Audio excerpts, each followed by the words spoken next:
수혜에서 자원으로 김포시 다문화 정책의 획기적인 전환을 요구합니다. 존경하는 50만 김포 시민 여러분, 김인수 의장님과 동료 의원 여러분, 안녕하십니까? 통진 양촌, 대곳, 올곳, 하성 5개 읍면과 구례동을 지역구로 두고 있는 백왕민 의원입니다. 먼저 5분 발언의 기회를 주신 의장님과 동료 의원 여러분께 깊은 감사를 드립니다. 저는 오늘 김포시 다문화 정책의 전환 필요성에 대해 말씀드리고자 합니다. 외국인 200만 명 시대가 도래한 지 올해입니다. 법무부 외국인 정책 통계에 따르면 국내 체류 외국인은 2000년대 초부터 가파르게 증가해 2007년 100만 명을 돌파했고 2021년 말 기준 약 200여만 명에 이르고 있습니다. 또한 여성가족부 발표 다문화 가족 수는 2021년 기준 약 35만 가구에 달합니다. 김포시 거주 외국인 주민 수는 2022년 11월 기준 19,368명으로 시 전체 인구의 3.8%에 해당하며 이중 결혼 이민자와 귀화자 수는 4,598명입니다. 김포시의 인구 대비 외국인 및 다문화 가족 비율은 전국에서도 상위권에 해당합니다. 김포시는 산업단지, 김포국제공항 등 외국인 근로자를 유인할 요소가 다양하고 기존 다문화 가족들의 생활 기반이 된 지 오래라 외국인 주민과 다문화 가족들의 수는 앞으로도 계속해서 늘어날 수밖에 없을 것으로 예상됩니다. 김포시는 지난 2월 1일 50만 대도시로 공식 지정됐습니다. 김포시의 내국인 인구가 감소와 소폭 증가를 반복하고 있는 반면 외국인 주민 수는 2022년 11월 말 기준으로 연초보다 약 15% 증가했습니다. 외국인 주민의 지원이 없었다면 김포시의 50만 대도시 달성은 불가능했습니다. 저출산 고령화, 지방소멸은 이제 국가적 과제입니다. 2020년 사망자 수가 출생아 수를 넘어서는 데드크로스 현상이 처음 발생한 이후 2021년에는 국내 거주 외국인까지 감안한 총 인구마저 감소했습니다. 더 이상 출산 장려가 인구 문제의 유일한 해결책이 될 수 없습니다. 이제 출산 장려의 정책의 한계성을 인정해야 할 때입니다. 동시에 보다 적극적이고 획기적인 다문화 정책을 인구 정책과 병행해야 할 것입니다. 향후 전국적인 인구 감소 현상에서 언제까지 김포라고 예의가 될 수 없습니다. 출산율 감소와 함께 인근 지자체로의 김포시민 전출 등 김포시의 인구 감소 요인은 항상 내재되어 있습니다.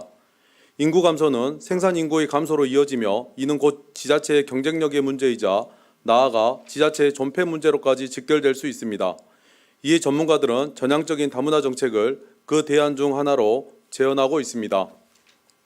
하지만 현 다문화 정책은 그 한계를 드러내고 있습니다.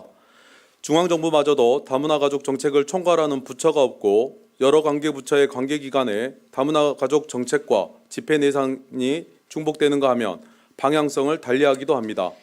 또한 중장기적인 비전과 혁신 없는 일회성, 선심성 정책으로 오히려 내외 외국인 간 갈등 유발 등 역효과를 불러온다는 지적도 많은 게 현실입니다. 김포는 어떻습니까? 아쉽게도 김포시의 외국인 주민 및 다문화 가족을 위한 정책 또한 초기 단계에 머무르고 있습니다. 현재 다문화 가족을 담당하는 기관은 김포시 가족센터, 외국인 주민을 담당하는 기관은 김포시 외국인 주민 지원센터 각 한 개소뿐입니다. 이들 각 센터의 역할도 극히 한정적입니다. 가족센터의 다문화 특성화 사업은 결혼 이민자, 통번역 지원, 다문화 가족 자녀 언어 발달 지원, 방문교육, 한국어 교육 지원이 대부분입니다. 외국인 주민 지원센터도 노동 및 출입국 상담, 한국어 교육 등에 그치고 있습니다. 주된 역할이 다문화 가족과 외국인 주민들의 지역사회 조기 정착과 사회 적응을 위한 기초적인 교육에 머무르고 있습니다.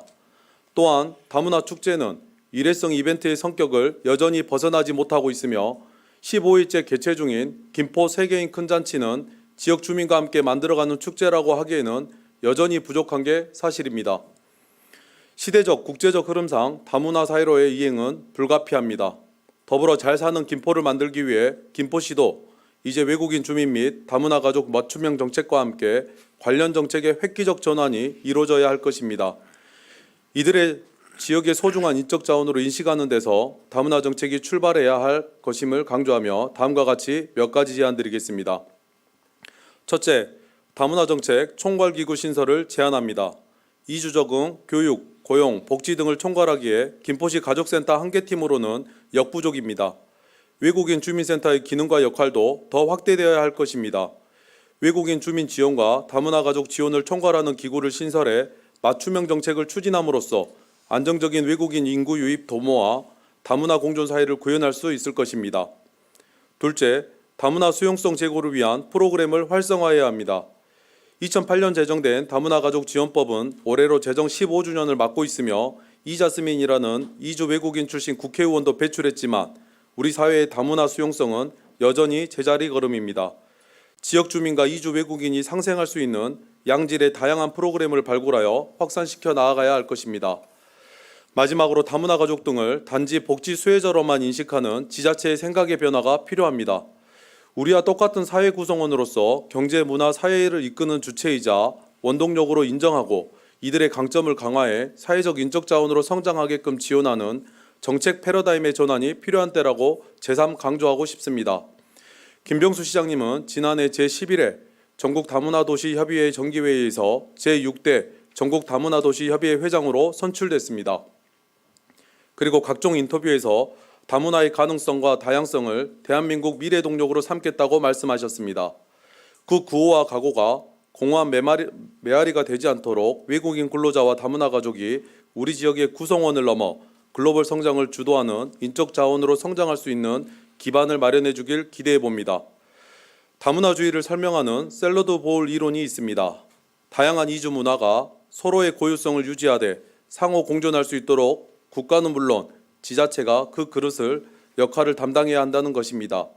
김포시가 선도적으로 그 그릇이 되길 기대해 봅니다. 그리고 그 그릇은 보다 크고 혁신적이길 바래 봅니다. 발언을 마치기 전 한 가지 더 짚겠습니다. 광역 소각장 문제입니다. 많은 시민들이 타 지역에서 폐기물까지 처리하는 광역 소각장을 건립을 반대하고 계실 뿐 아니라 대상지로 거론되는 일부 지역에서도 읍면 지역에서도 갈등도 발생하고 있습니다.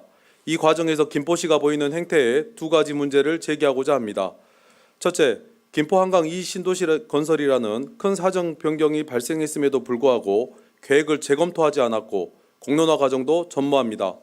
당초 소각장 계획이 발표되었을 때부터 공감대 형성 과정이 부족하다는 지적이 이어졌지만 시민들은 여전히 제대로 된 설명을 듣지도 못한 채 막무가내로 진행되는 공모 절차를 지켜볼 수밖에 없습니다.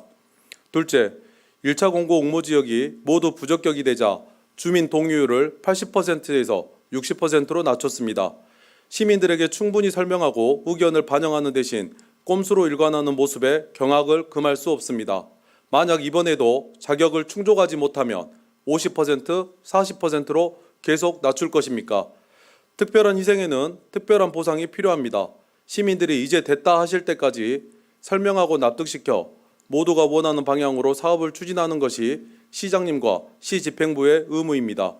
지역사회의 큰 논란과 갈등을 야기할 수 있는 소각장 문제를 행정의 논리가 아닌 시민의 논리로 해결해 나갈 것을 강력하게 촉구하면서 발언을 마치겠습니다. 소중한 시간 경청하여 주신 동료 의원 여러분과 관계 공무원 여러분께 감사드립니다.